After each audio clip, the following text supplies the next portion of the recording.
This is things you might not have heard for the 4th of December, 21 days till Christmas, 2025. And I am Jay Cleveland Payne. And this very poor graphic that I pulled from the internet is a symbol of Kentucky. I'm sorry, of Tennessee, which, yes, does look like a chef serving up Kentucky Fried Chicken on a plate, which is, if you know the meme, you know the meme. And Tennessee is a big hotspot right now, although cooling off quite a bit, but showing a little bit of wear and tear of how our politics are working at the moment. If you're not checking this one, we'll give you a quick update on this one as we'll go deep into a race that was lost by Democrats, but also a moral victory at the same time. Plus, we have 8 stories for you every single Thursday. Today is Thursday. 10 on Monday for the rest of the week, including Pete Hegseth and him and his double taps. Actually, not his double taps. This is him just being bad in general. Also, Matthew Perry with a verdict on the trial there, and Eric Dane has some words to say, and he's not very happy with the situation, but these are things that really should be said, and at a time like this. Plus, Tennessee, and 4 other stories that we have for you today. Now, we'll give you those in just a minute. We'll remind you that our website home, our home online, is this is a conversationproject.com. See what you can see about what we do there, because we're there every single day with stuff. Plus, we have replays of the stuff like here all the time. Also, links to where else we are if you're not watching us on YouTube or Facebook or X, whichever one you're watching us on, find other places, and things like our partnerships page and our sponsors list as well. Today's sponsor we're going to highlight in a bit will be historieseveryday.com. More history, more news, more learning, more information from the More Better Media empire, whatever you want to call that. So let's get into the news for today. Pete Hegseth is big time, so he'll be first up because he is for this 4th day of December in 2025. 21 days, 21 days, 21 days till Christmas. May not quite feel like it where you are, although the snow is coming down, but 21 days until the big finale, or New Year's is a big finale, I guess. But we're in the beginning stages of the Watchdogs keeping an eye on Pete Hegseth. He's only been in the job for less than a year, and his signal messages, that whole thing that was a big to do very, very months ago, may have actually put U.S. troops at risk. So says the IG. Pentagon Inspector General found Defense Secretary Pete Hegseth, and that's what they call him, used a personal phone and signal chats to circulate sensitive strike details in Yemen. Tools are not authorized for classified communications, despite the fact he said they are. They're not. Investigators says that his conduct raised U.S. personnel and missions issues, and has yet disputed that any classified information was shared, and cast any doubt that the probe was anything but political. One chat alleged that included in journalists, which is how we got to know about these things, who somehow got pulled into the chat, and that also undermines the claims that the tight operational security. A random journalist gets pulled into a chat that's giving you classified information on strikes as they're happening, and you're saying everything is secure. The watchdog emphasized that encryption doesn't equal compliance. The policy still bars using Signal for classified contents, and an unclassified report is expected to publicly be released to all of us, basically, with critics having called for some accountability for Mr. Hegseth, and allies pointing to the declassification authority that is well moving forward. Big deal with the Signal Gate thing. This has nothing to do with the double tap thing, which is a whole nother issue where the buck's being passed from Pete Hegseth to Donald Trump to an admiral who would be in charge of the mission, except those two guys are taking credit for it and outrank the admiral, oddly enough. Senator Tammy Duckworth is calling for $10,000 bonuses, lots of money, for all the air traffic controllers and the FAA technicians who basically work. She is urging the Department of Transportation to extend the $10,000 shutdown bonuses to every controller and every FAA technician who worked through the stoppage, not just the 776 with the perfect attendance. The incentive to give it to this big deal is great, but she thinks they all should get it, or a big chunk of it. She argues that the narrow eligibility punishes staff who covered the grueling schedule and chronic staffing gaps, but had to do other things like their lives. Aviation outlets note that her push allows for DOT's announcement and broader workforce incentives the FAA has used since 2025, or in 2025, this year, essentially. The debate lands while the agency reshuffles leadership and safety priorities after high-profile incidents, and of course, the shutdown, which had people who were not getting paid having to find ways to pay their bills for over 30 days. Politically, $10,000 bonuses has become a simple, shareable talking point that's really been a big tense part in labor and safety in this year of air traffic control. Let's just say craziness. But saying $10,000 bonuses is easy to say, not so easy to actually pay up. We shall see if Tammy Duckworth or anyone wants to deal with this actual issue. Let's talk Tennessee. Republican Matt Van Epps held the Tennessee number 7 state by or district by 9 points, smaller than the district's recent 20-point margin where Donald Trump won there. It marks visible Democratic overperformance. And they're happy about this. They didn't win, but they won, or he won by less points than he should have. So it's a moral victory. And it is a warning for 2026. Maybe. The Cook Political Report called it another data point in a year of blue overperformance, even where the GOP still wins. AP and Reuters framed the result at the GOP win with a warning light for 2026 House control. The analysts pegged a 12 to 13-point swing relative to 2024, driven by suburban gains and energized off year in Democrats working. Now, the bottom line for this is that you have to basically use this as momentum. It's not a win, but it's growth. And remember, this was a very odd locked in special election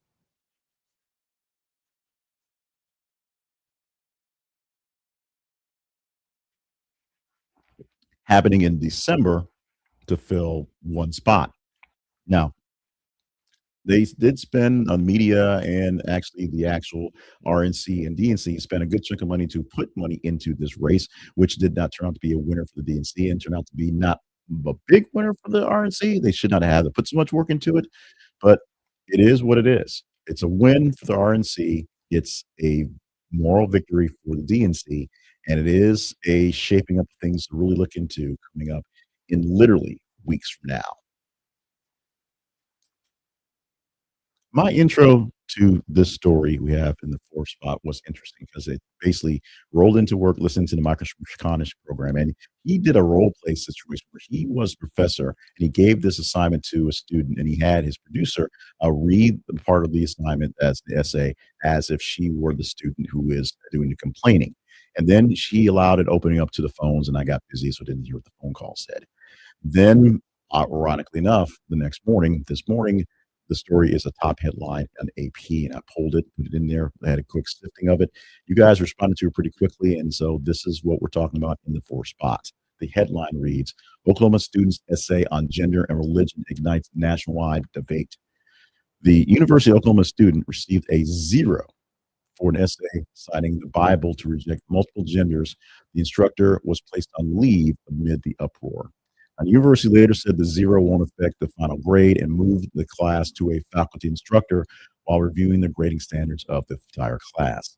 Conservative media and Turning Points USA amplified the dispute into a broader fight over speech, faith, and academic norms. Faculty groups warned that the administrator's response would chill academic freedoms and due process in the thing. Basically, that the school just putting a guy on leave all of a sudden is bad for business. Check out deeper coverage for this one because there is more involved in this one. You want to click the link and read the full story and get the detail. It's hard to give it in the short versions we have here going forward with the full detail.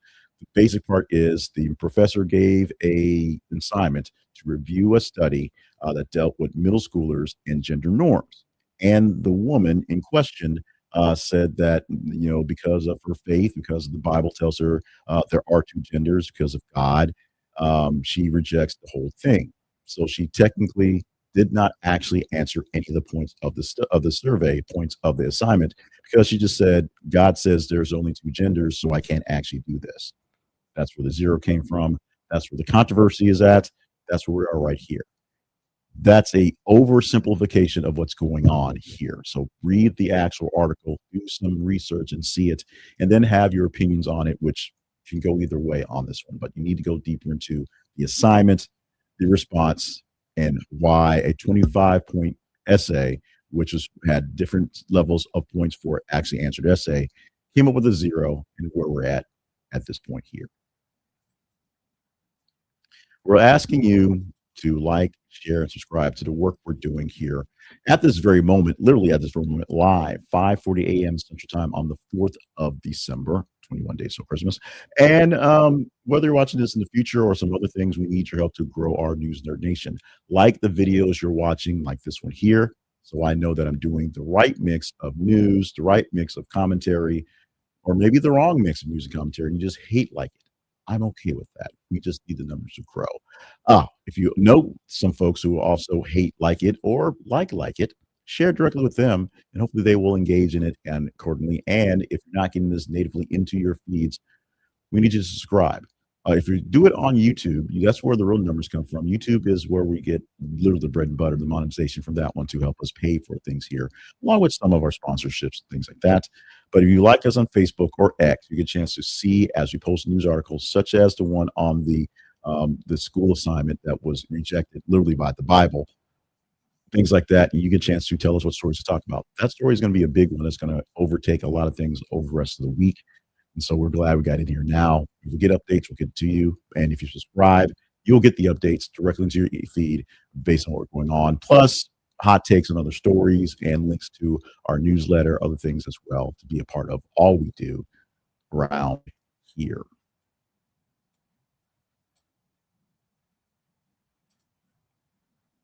AT&T has announced plans to end DEI programs as FCC pressure intensifies.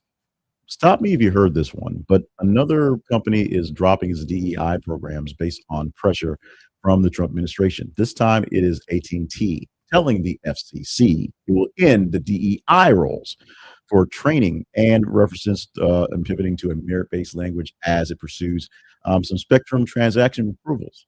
Once again, a big company that needs to get the thumbs up by the administration is saying they are going to drop their DEI because the administration doesn't like the words, the letters, the thought processes on DEI and want merit-based, however you want to classify that, if you will. The reporting for this one is tied into the move to pressure AT&T, pressure coming specifically from Brendan Carr, the FCC chair, and some steps from other corners to basically do what they need to do to get the job done, get the business in, get the mergers, get the rights receipts, get everything going forward, and not push forward for the advancement of all humankind, let's just say. The company filings is already a political content magnet, and supporters are citing neutrality, and critics are warning of backsliding on inclusion. So this unfolds along the active FCC deals, lots of them. This one in particular we're looking at, reviewing where the public interest showings matter. Is it good in the public interest for AT&T to add more juice to its pockets? Maybe, maybe not.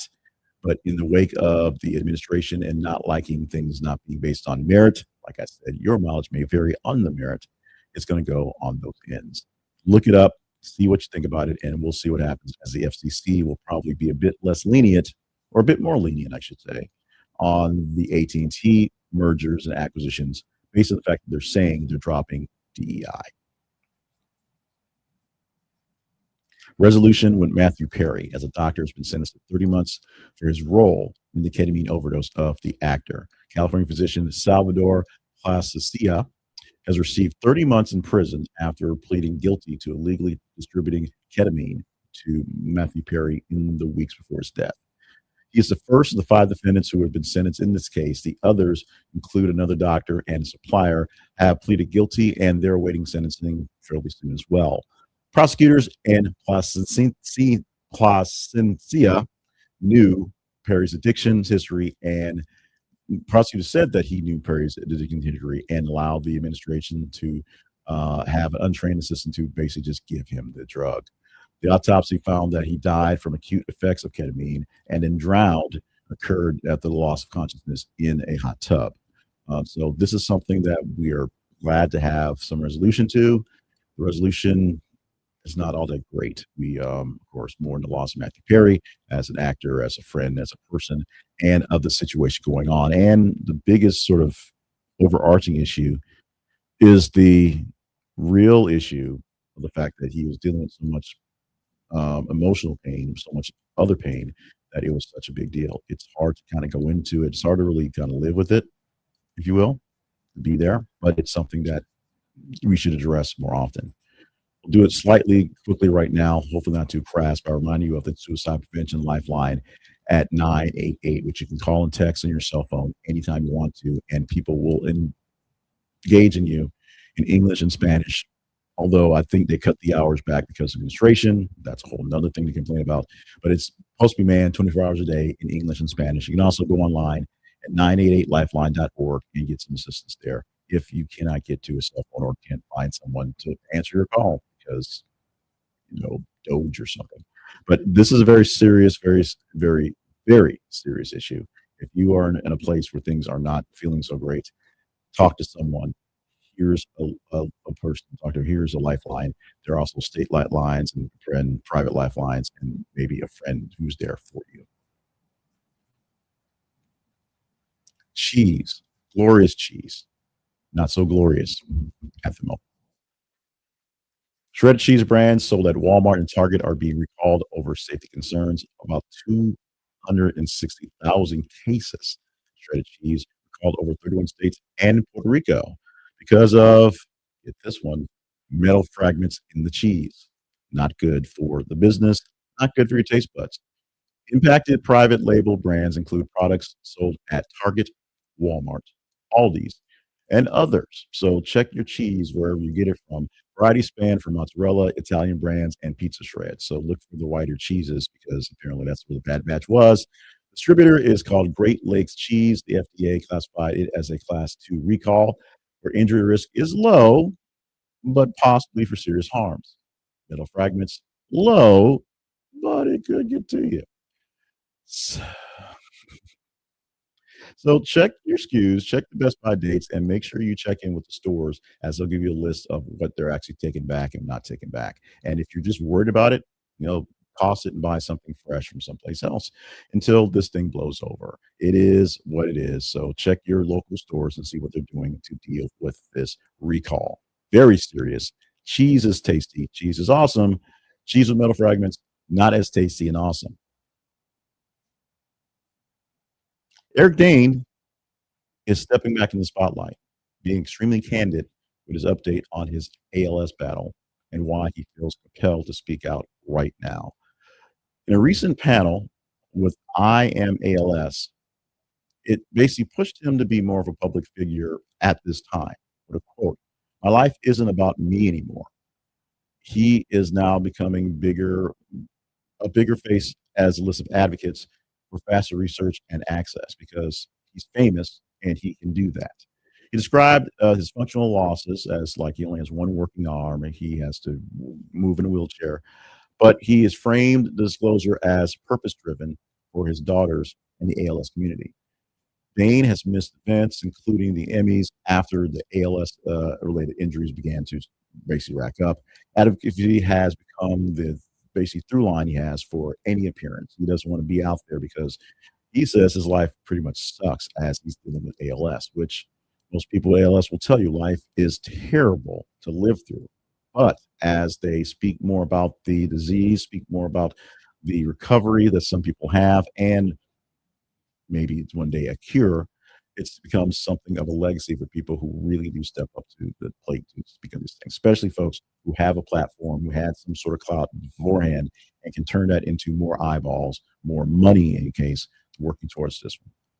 Being frank about the prognosis, basically the urgency, talking about urgencies of trial eligibility, and just all the bureaucracy it takes to go through this stuff is something that Eric Dane is taking on right now because he can and someone should, and so it's him. You will take note of any celebrity who's all of a sudden takes a large piece of the zeitgeist, if you will, when something happens and they're trying to be a spokesperson for something because it means something to them.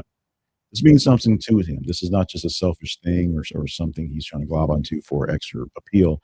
He's suffering with it. He's living with it. He's telling folks how it is, and he wants people to know it's not a great life, but life can get better with more help, with more resources, with more things towards cures and towards treatments. Eric Dane is going to step up to make that happen. We step up every single day. I guess you say we step up. We do a little extra work to get some history into your life because history is how things are built on. It's things that happened in the past, yesterday, days past, months past, years past, generations ago that we build on. And it's not just something you pick up in school and leave away. You have to realize that it's happening all around you every single day. Things that happen today are history tomorrow, and they will be important years from now. So at historieseveryday.com, we bring you the past and bring it to life in a way that hopefully will mean something to you in the present going forward. We have famous births and major milestones and forgotten moments that will bring to mind how the untold stories really do affect you in each and every day going forward, and things that you'll realize are definitely worth remembering going forward. It's great for trivia, great for lifelong learners, and for people who just love good did you know type content. And it's daily. We have it for you at our website, everyday.com, where you can get either sign up for the newsletter in your email box or check it on the website. It goes live about 3:30 every single morning. We shift the time up slightly just to kind of algorithm play with it. And it gives you 12 history lessons, 7 people who have passed, and 7 people who were born on a particular day. Get it in a quick, fast format on YouTube by going to YouTube and following this day in history. And that gives you 3 history lessons, 3 people born, 3 people who have passed there. And as we find things that parallel to the very weirdness of now, to the oddly enough weirdness of the past, we'll give you our history takes, longer form videos, that gives you deeper details of history. Those come up on YouTube as well. But check it out at our website. This is a conversationproject.com. Oh, that's our main website. We'll talk about it in a minute. Our website, historieseveryday.com, and get some history in your life. Help grow that project with more better media, along with this project here. And we'll have plenty of news nerds to talk about things in the future.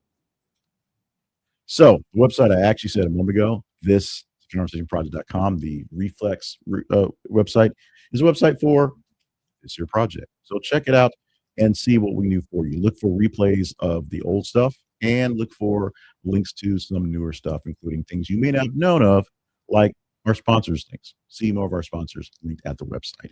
You can also visit us via the email machine at the conversation inbox at gmail.com. We can conversate, talk, chat about anything that's in your mind, on your thought process, whatever statuses you got, we got them there. Follow us on Facebook and X to get in on the feeds. Follow us on YouTube so you can really be a part of the real joy that we have, and just be a pal, be a friend.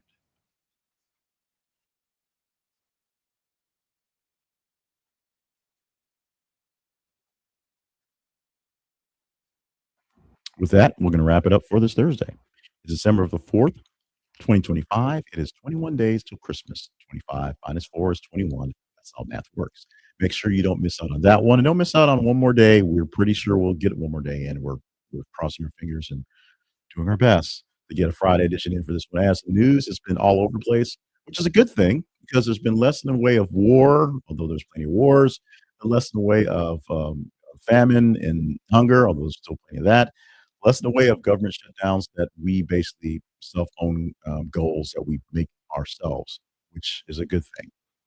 Although if you've watched our story on Pete Hegseth, it may not be such as great for him as maybe for the folks. In the meantime, thank you so much for being a part of what we do here. Follow us on our feeds. Email me with your questions and comments. Comment on our videos so we know what's going on. And some of those are maybe really, really nasty. Still want to know what you think about some of these things.